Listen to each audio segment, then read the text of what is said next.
¿Qué tal amigos? ¿Cómo están? Mi nombre es Mariano, esto es Casa de Oración Legado de Gracia y estamos viendo nuestro estudio sobre Apocalipsis. Quédate que tenemos muchísimas cosas para aprender el día de hoy. Dios te bendiga. Hola, ¿qué tal amigos? ¿Cómo están? Buenos días, buenas tardes, buenas noches. Hoy vamos a continuar con nuestro estudio sobre Apocalipsis. Esta es la parte en la que las cosas empiezan a volverse un poco más complejas. No tanto.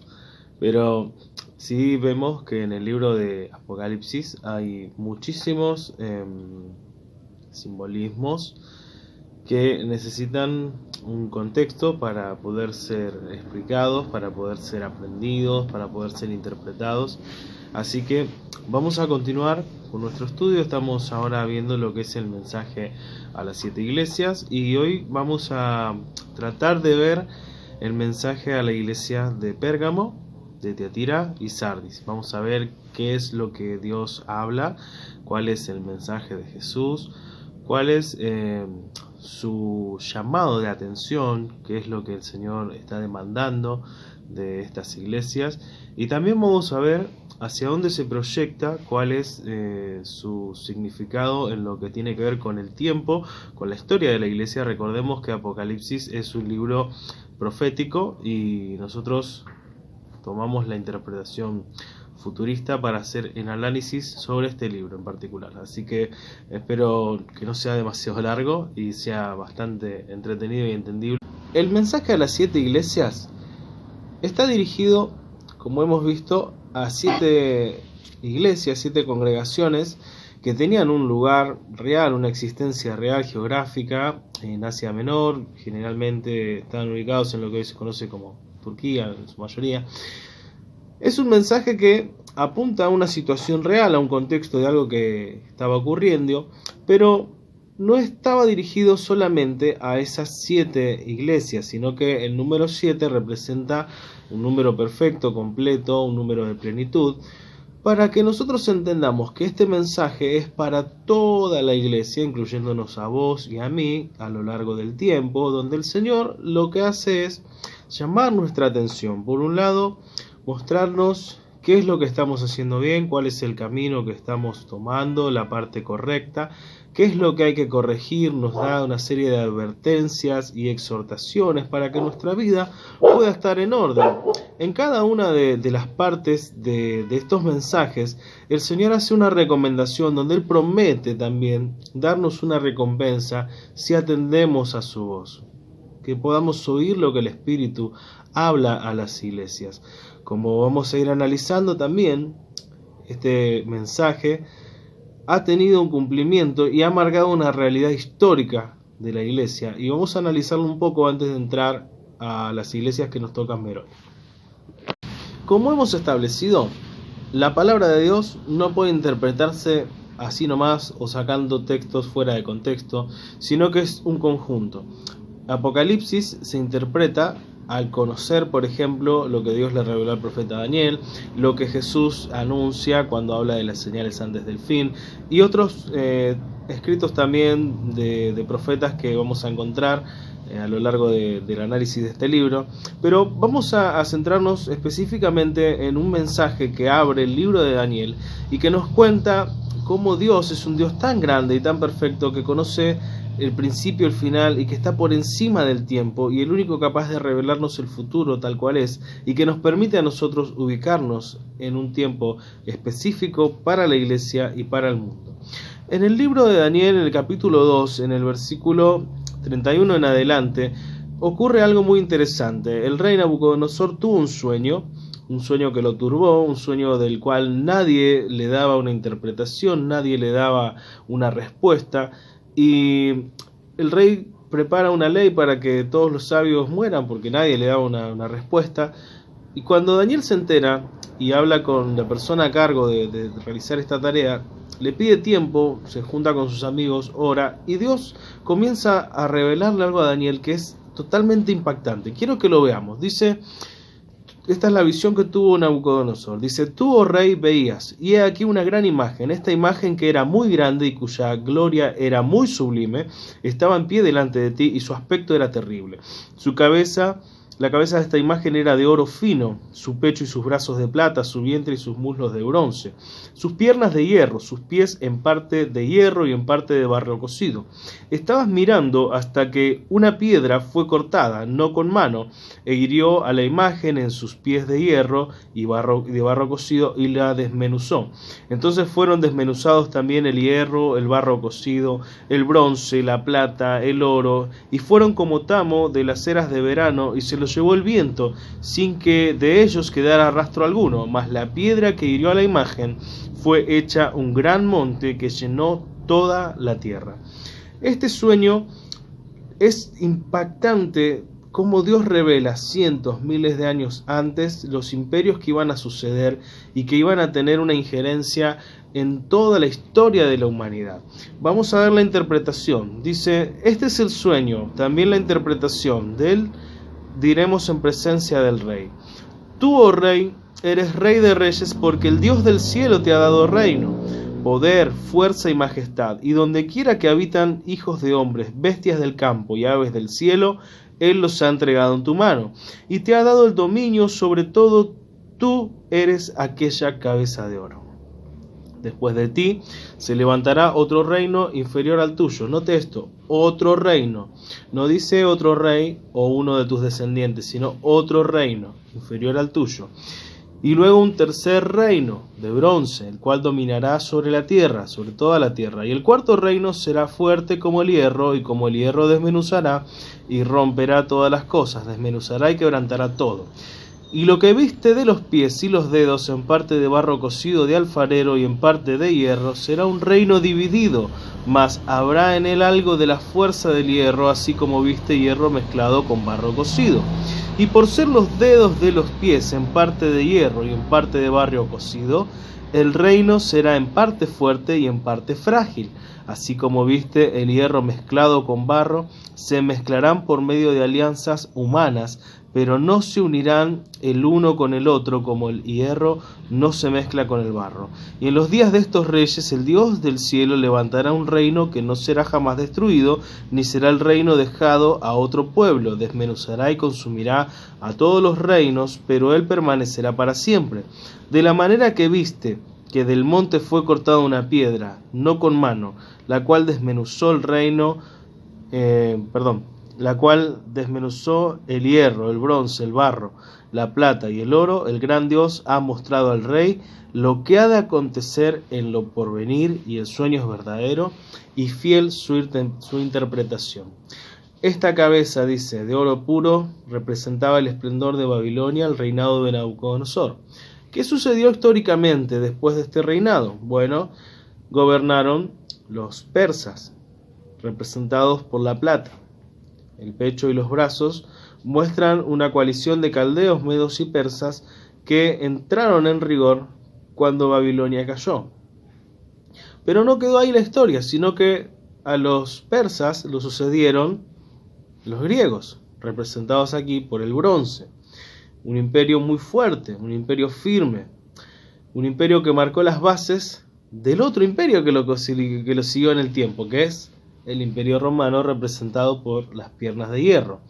Y es muy interesante esta caracterización de estar en las piernas, de mostrar una división, porque ciertamente el imperio romano, hacia el final ya casi de su tiempo, estaba dividido en Roma y Constantinopla.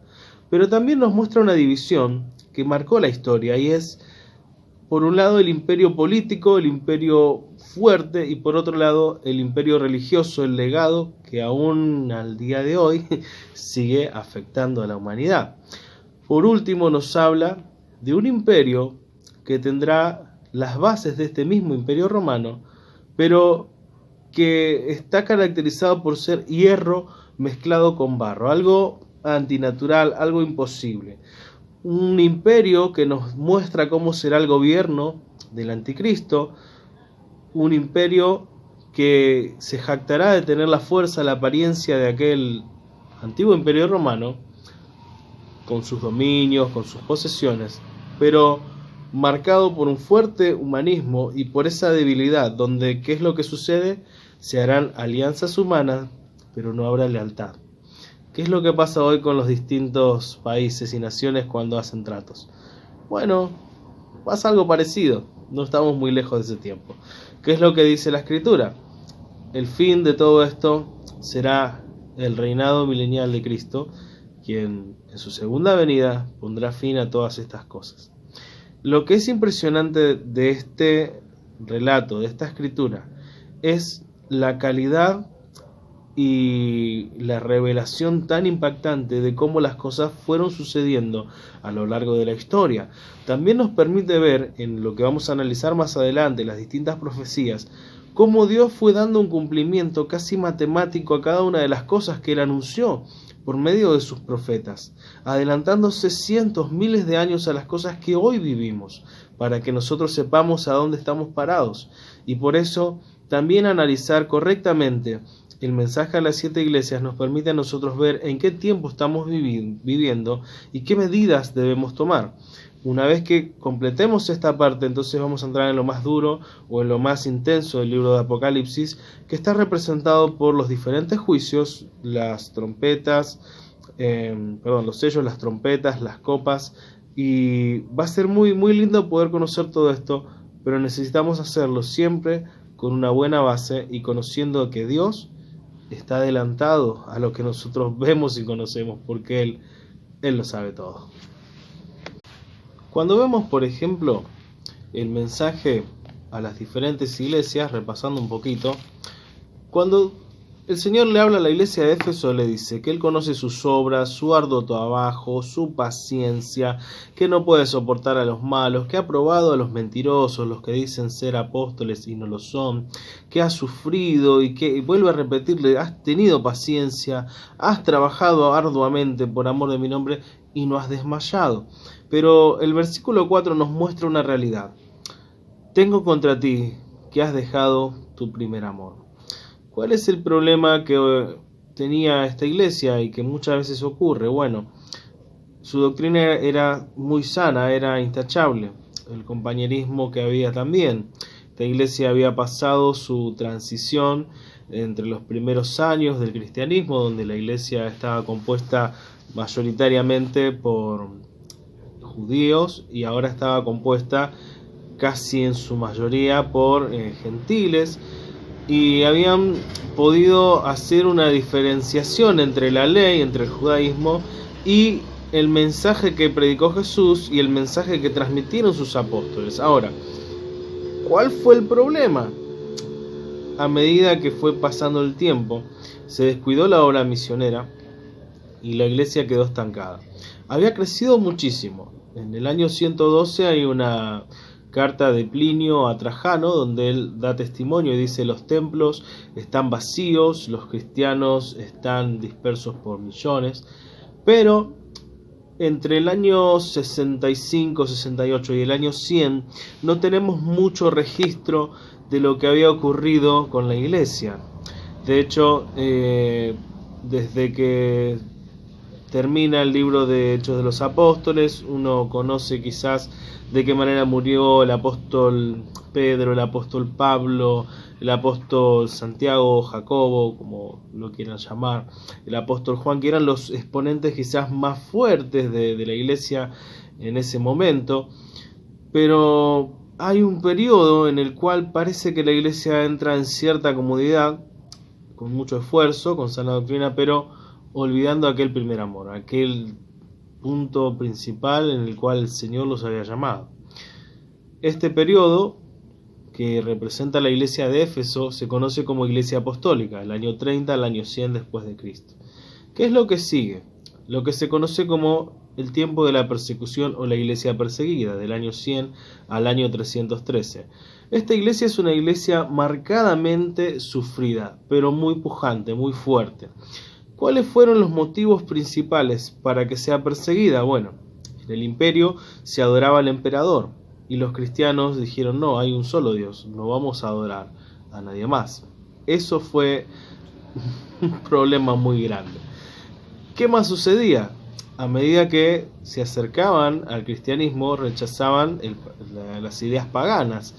que tenían una fuerza, digamos, cultural muy, muy importante. Entonces empezaban a ser rechazados por la sociedad por no compartir, no digamos religión, sino sus costumbres.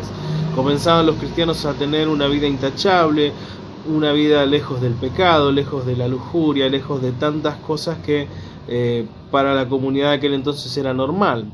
Otra cosa que ocurría es que en la iglesia había igualdad de clases sociales, o sea, podría haber un amo y un esclavo, y en la iglesia eran hermanos, eran iguales. Entonces eso generaba cierto descontento, cierta desconfianza, y comenzaron a ver a los cristianos como un problema, como gente que estaba poniendo al imperio, digamos, en un lugar donde quizás iba a desestabilizarse todo, donde la cultura se iba a echar a perder y donde no iban a poder continuar con su vida o sus costumbres como ellos la conocían. Durante este tiempo se desarrollan los primeros líderes de la iglesia, es decir, mueren los apóstoles y comienzan a quedar en su lugar personas que marcaron la historia de la iglesia, se conocen como padres de la iglesia. Comienzan a aparecer obispos, porque al dispersarse los cristianos, al formarse nuevas comunidades, de alguna manera debían mantener el gobierno. Se desarrolla en este tiempo también el canon del Nuevo Testamento, los mismos libros que nosotros hoy tenemos y conocemos, con algunos agregados que luego fueron revisados, como el Pastor de Hermas o el Libro de Sabiduría. Bueno, ¿qué fue lo que caracterizó a esta iglesia? Ellos estaban muy unidos y esa unión les permitió rechazar las herejías. En este tiempo juega un papel muy importante el credo apostólico. No tenían ellos, como hoy nosotros tenemos Biblias y demás, sino que circulaban los escritos de algunos padres de la iglesia, circulaban algunas cartas, comenzaban a hacerse algunas copias que se hacían a mano. Entonces no todos tenían un acceso, digamos, como nosotros tenemos a las escrituras. No todos habían estado con Jesús o con los apóstoles, pero sí habían recibido el mensaje del Evangelio de Salvación. ¿Cómo podían sostenerlo? Bueno, para eso se desarrolló un credo. Esto permitió que, a medida que se levantaban herejías que atacaban la deidad de Cristo, que atacaban la veracidad de los testimonios de los apóstoles, la iglesia se pueda mantener firme. Y también permitió que durante el tiempo de persecución la iglesia sea purificada. Los que se acercaron al cristianismo porque había mucha buena onda, igualdad de clases y tenían muchas cosas en común, de repente, al ser perseguidos, abandonaron totalmente a la iglesia. En Apocalipsis 2:10 nosotros vemos un verso que es clave para entender por qué el mensaje que comienza aquí en este libro es profético y habla de tiempos futuros, y hay cosas que vamos a analizar que aún no se han cumplido y por qué la iglesia tiene un lugar y qué tiempo está viviendo la iglesia. Y es el siguiente: dice, no temas en nada lo que vas a padecer. He aquí el diablo echará a algunos de vosotros en la cárcel para que seáis probados, y tendréis tribulación por 10 días. Sé fiel hasta la muerte, y yo te daré la corona de la vida. El Señor no le rechaza nada a la iglesia de Esmirna, sino que le da aliento. Comienza diciéndole, miren, yo estuve muerto y ahora he resucitado. Yo conozco tus obras, yo te aliento. Una y otra vez el Señor los alienta. Pero esta advertencia hace referencia, por un lado, a 10 persecuciones o 10 emperadores que persiguieron cruelmente al cristianismo, pero especialmente a los años que transcurren en el 303 y el 313 después de Cristo, antes de que Constantino asuma el imperio y establezca el cristianismo como una religión más, como la religión del imperio. Esos 10 años fueron los años de persecución más cruel en la historia de la iglesia, donde se mataron la mayor cantidad de cristianos y donde los cristianos realmente eran cristianos. Es muy profundo este estudio, daría para largo, pero vamos a dejarlo acá, así podemos entrar en la otra parte que queremos ver hoy. El mensaje a la iglesia de Pérgamo. Escribe al ángel de la iglesia en Pérgamo, el que tiene la espada aguda de 2 filos, dice esto: Yo conozco tus obras y dónde moras, donde está el trono de Satanás. Pero retienes mi nombre y no has negado mi fe, ni aun en los días en que Antipas, mi testigo fiel, fue muerto entre vosotros donde mora Satanás. Pero tengo unas pocas cosas contra ti, que tienes ahí a los que retienen la doctrina de Balaam, que enseñaba a Balac a poner tropiezo ante los hijos de Israel, a comer de cosas sacrificadas a los ídolos y a cometer fornicación. Y también tienes a los que retienen la doctrina de los nicolaitas, la que yo aborrezco. Por tanto, arrepiéntete, pues si no, vendré a ti pronto y pelearé contra ellos con la espada de mi boca.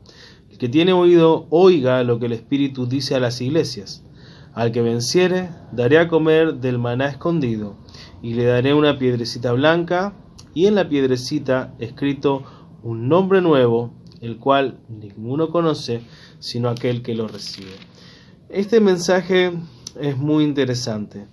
El Señor conoce nuestras obras, el Señor conoce lo que nosotros hacemos, pero a pesar de que muchas veces nos mostramos como verdaderos siervos de Dios, personas fieles, necesitamos volvernos de todo corazón a la fuente, a la Escritura, a la sana doctrina, para rechazar aquellas cosas que dejamos entrar, quizás por ignorancia, quizás por no conocer las Escrituras, por engaños, y que han dañado nuestra integridad.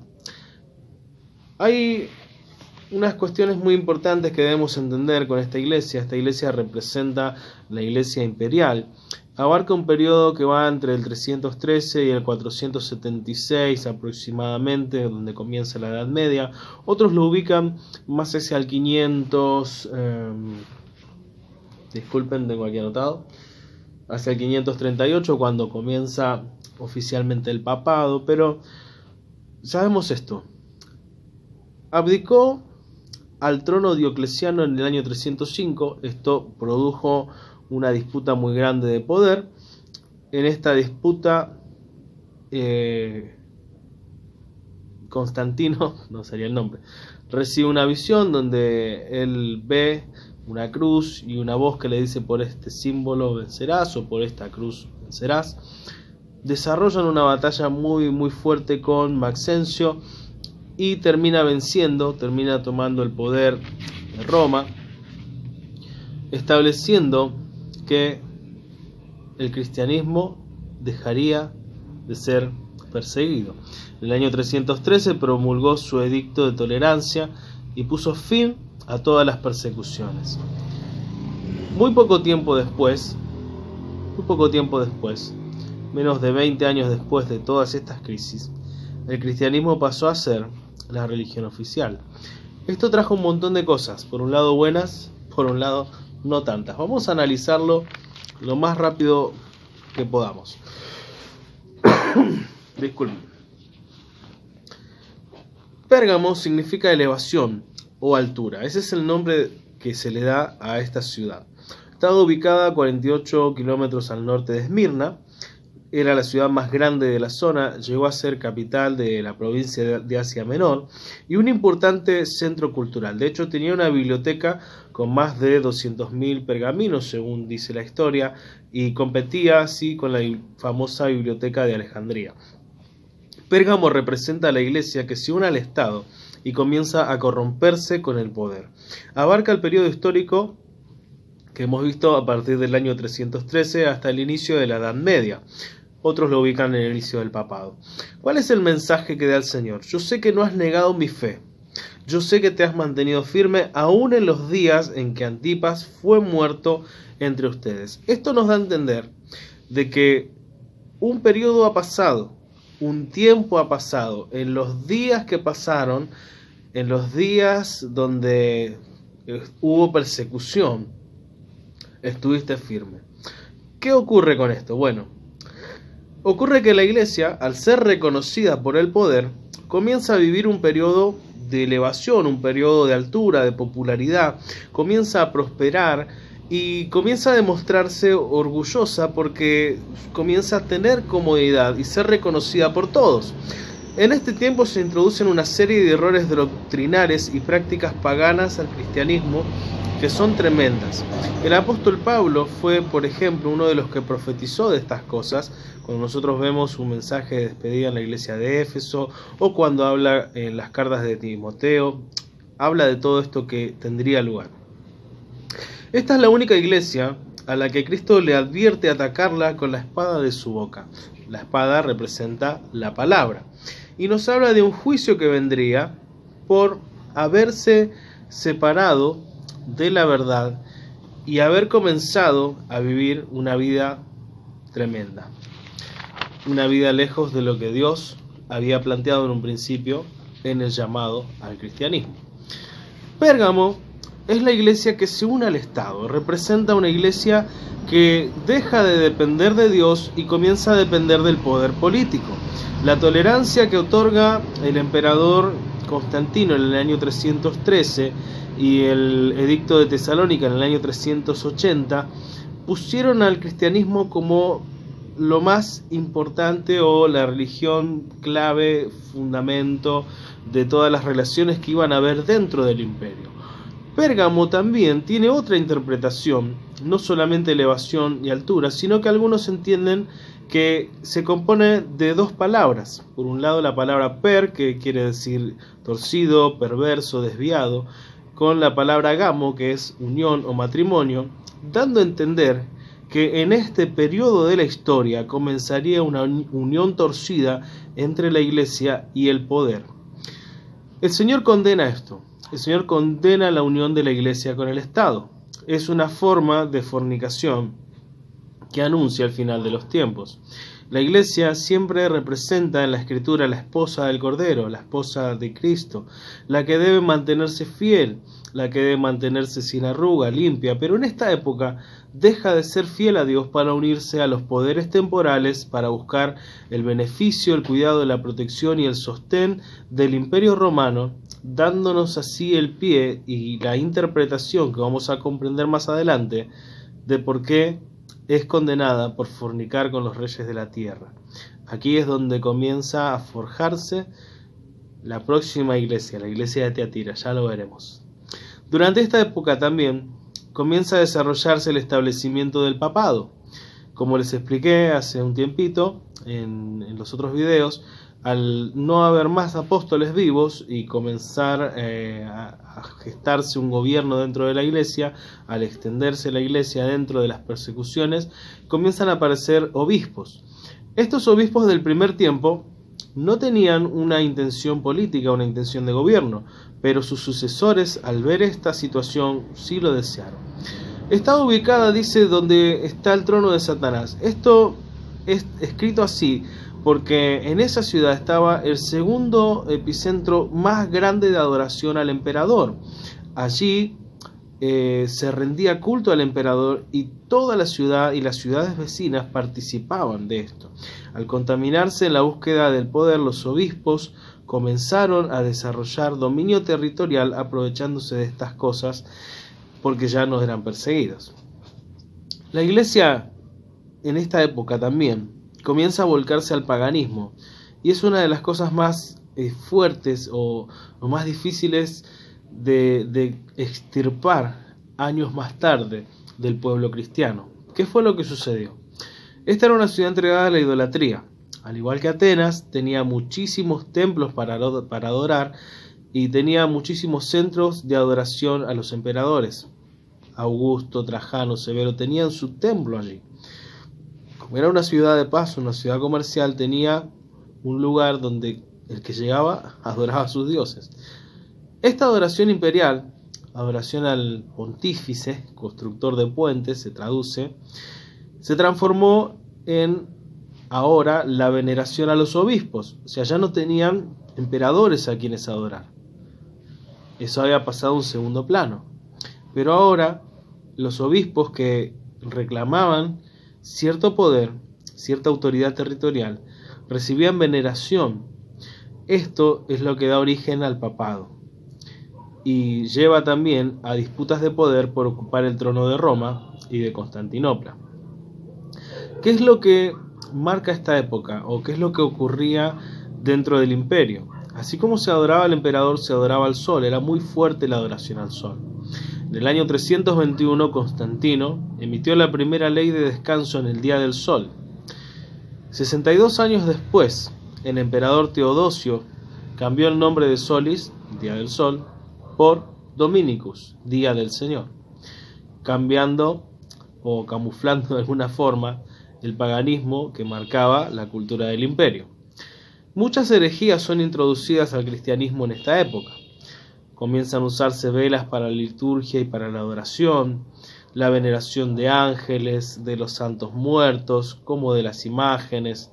La misa se establece no como un recordatorio, como la conmemoración de la Santa Cena o la Cena del Señor, sino como un ritual de sacrificio diario y perpetuo, anulando así el sacrificio de Cristo. Comienza también en esta época un fuerte mover de exaltación a María como la Madre de Jesús, por ende, la Madre de Dios. Esto es en el Concilio de Éfeso en el 431, cuando toma mucha fuerza. Aparece también, ya entrando en la época de la próxima iglesia que vamos a ver, el uso de la extrema unción, las vestiduras sacerdotales especiales, las procesiones y rituales paganos comienzan a introducirse a la liturgia cristiana. Hay un misterio en esta iglesia y es el misterio de Antipas. Históricamente hubo un mártir que pronunció una frase. Le dijeron: el mundo está contra ti. Y él dijo: yo estoy contra todo el mundo. Algunos se lo atribuyen a Policarpo, otros se lo atribuyen a alguien que es llamado Antipas. Hay varios nombres disputando esta frase, pero espiritualmente Antipas está compuesto también de dos palabras: anti, que es contra, y pas, que quiere decir padre o papá, y representa a todas aquellas personas que durante este tiempo comenzaron a resistirse al poder de los líderes religiosos, de los obispos que ya no velaban solo por el cuidado de la iglesia, sino por ver quién tenía más poder territorial. El poder político ahora comienza a ser un poder religioso, y por esto mismo muchos murieron. Como les explicaba, el culto al sol, el culto a Mitras, el mitraísmo, tenía algunos aspectos que fueron metiéndose dentro de la propia liturgia del pueblo cristiano. En este culto había 7 niveles de iniciación, era la astronomía de la época, y quien tenía el 7º grado ostentaba el título de padre, pater. ¿Cuáles eran sus símbolos? Un gorro frigio, una vara y un anillo. Cuando se establece por fin el cristianismo como religión oficial, los obispos toman estos símbolos y comienzan a celebrar el 25 de diciembre, el día del natalicio de Mitras, el natalicio de Jesús. Bueno, ya lo sabemos todos, ¿no? Ahora, en la adoración al dios Sol Mitras, los padres conducían el culto. Ellos eran quienes llevaban adelante. Y el jefe de los padres, quien vivía en Roma, recibía el nombre de Pater Patrum o Papa. Todo esto es historia, lo pueden buscar y vemos que el mensaje que da el Señor es muy fuerte. ¿Cuál es la reprensión a la iglesia de Pérgamo? Tienes ahí a los que retienen la doctrina de Balaam. Primer mensaje, iglesia de Éfeso: has resistido, no los quieres, los rechazan. Mensaje a la iglesia de Pérgamo, poco tiempo después: esta doctrina de Balaam estaba dentro de la iglesia. Sedujo a las personas, sedujo a quienes estaban al frente a querer recibir dinero por su trabajo, por su oficio. En la historia, Balaam, como no pudo maldecir al pueblo de Dios, entendió que si el pueblo de Dios pecaba y desobedecía la ley de Dios, podría recibir de alguna forma el castigo por su pecado. Y sedujo a los israelitas a practicar la idolatría y a fornicar por ganancia deshonesta.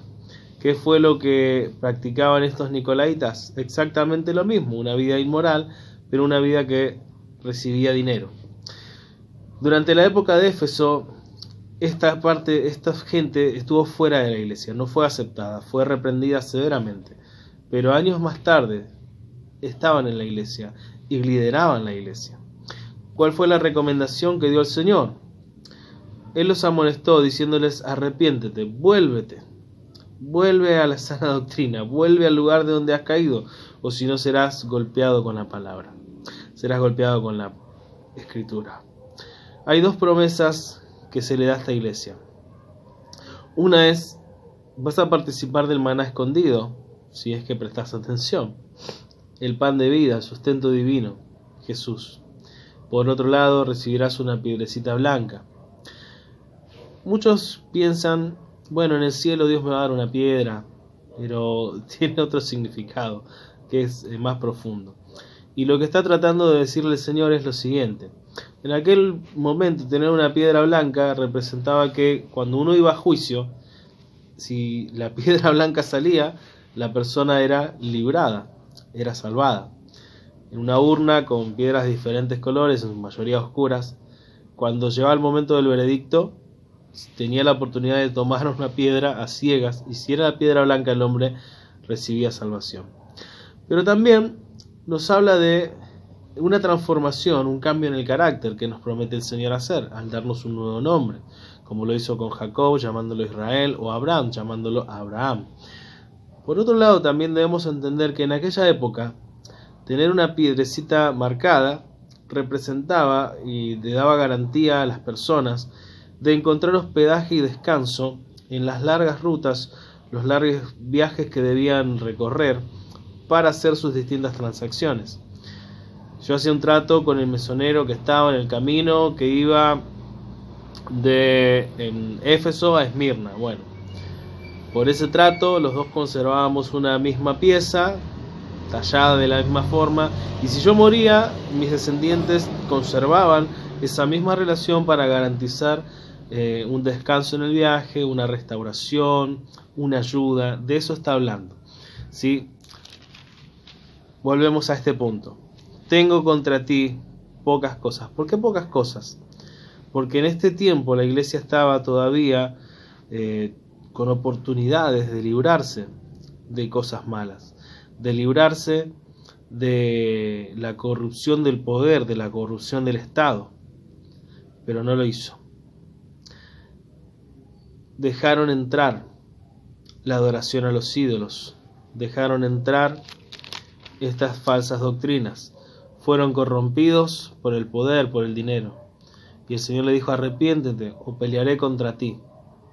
No hay otra advertencia tan severa como esta, porque habiendo pasado un proceso tan duro y habiendo llegado hasta este punto con tanta pureza, al recibir un poco de comodidad, la iglesia se corrompió. Es muy fuerte este mensaje, es triste, pero también nos debe servir a nosotros para pensar qué es lo que Dios está pidiendo de mí, o qué estoy haciendo yo con lo que Dios me ha prometido. Quizás estuve pasando por pruebas, por dificultades, y eso me desanimó, pero ese desánimo tiene el poder para desviarme, o ese desánimo debe llevarme a los pies del Señor. Quizás pasaste por situaciones muy complicadas y ahora la vida te sonríe, pero ya no estás con esa misma relación que tenías con Dios. Este es tiempo de volverte a Él. Quería avanzar, pero es un estudio bastante largo este. No creo poder. Vamos a dejarlo acá y si Dios lo permite mañana subiré la otra parte. ¿Qué es lo que te quiero decir? ¿O qué es lo que Dios trata? Vamos viendo que este mensaje abarca periodos de tiempo. Ya estamos casi en el año 500 y ya hemos visto cómo una iglesia sana en doctrina, una iglesia pura, fue sufriendo y se fue degenerando hasta llegar a corromperse con el poder. Espiritualmente, a nosotros nos pone en distintos lugares. Tenemos ese primer amor firme en nuestra vida, encendido. Tenemos esa relación donde Dios es lo más importante, lo más sublime, aquello que amamos, o solo estamos esperando de Dios un beneficio, una bendición. Hemos dejado entrar en nuestra vida, en nuestra congregación, cosas que nos corrompen, o estamos a tiempo todavía. Dios ha permitido esto para que nos volvamos a Él de todo corazón. Es tiempo de analizarlo bien, es tiempo de verlo bien.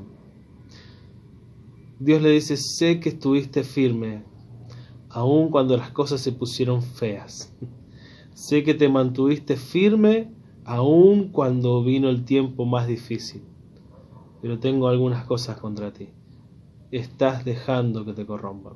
Ese es el mensaje fuerte en esta iglesia.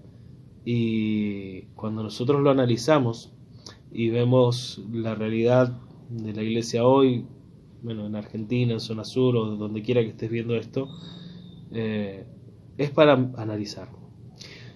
Mañana me comprometo, vamos a continuar, vamos a subir la otra parte, la iglesia de Sardis, perdón, la iglesia de Tiatira y Sardis, para poder terminar con esta introducción. Es muchísimo para analizar, no es el estudio que tenía pensado para la iglesia para este tiempo, así que lo estamos armando en estos días. Y a veces los videos quedan cortos, pero espero que sea de bendición y que puedas acompañarnos, porque se va poniendo cada vez más bueno. Dios te bendiga.